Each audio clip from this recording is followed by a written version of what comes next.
কাঁচামরিচে আছে vitamin A, C, বি6, iron এবং potassium. এই উপাদানগুলো মুখে লালা আনে, ফলে বাড়ে রুচি। তাই ক্ষুধামন্দায় ভুগলে একটা করে কাঁচামরিচ খাওয়ার অভ্যাস করুন। গ্রীষ্মকালে মশলা জাতীয় খাবারের সাথে কাঁচামরিচ খেলে তা ঘামের সাথে বেরিয়ে যায়, ফলে শরীর ঠান্ডা থাকে। তাই এই গরমে পাতে রাখুন একটি কাঁচামরিচ। কাঁচামরিচে অবস্থিত ক্যাপসাইসিন খাদ্যে থাকা উচ্চ মাত্রার চর্বি শুষে নিয়ে শরীরে মেদ রোধ করতে সাহায্য করে। চর্বি জাতীয় খাবারের সাথে কাঁচামরিচ খেলে মোটা হওয়ার কোনো ভয় থাকে না, কারণ কাঁচামরিচ খাদ্যের সাথে থাকা চর্বিকে ধ্বংস করে, ফলে স্লিম থাকা যায়। ত্বক এবং চুল ভালো রাখতে কাঁচামরিচে বিদ্যমান অ্যান্টিঅক্সিডেন্ট দারুণ উপকারী। ভিটামিন সি এর ঘাটতি না হলে ত্বক দেখায় লাবণ্যময় এবং তারুণ্যোজ্জ্বল।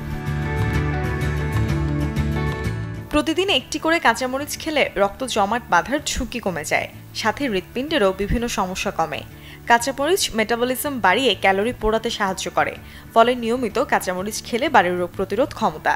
কাঁচামরিচের অ্যান্টিঅক্সিডেন্ট ভিটামিন সি শরীরকে জ্বর, সর্দি, কাশি ইত্যাদি থেকে রক্ষা করে।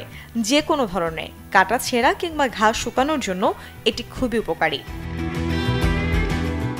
কাঁচামরিচ কাঁচা খাওয়া ভালো। ৩৭০ ডিগ্রির চাইতে বেশি তাপমাত্রায় কাঁচামরিচ সিদ্ধ করলে বা ভেজে খেলে তাতে বিদ্যমান ভিটামিন সি নষ্ট হয়ে যায়। Desk report, channel 24।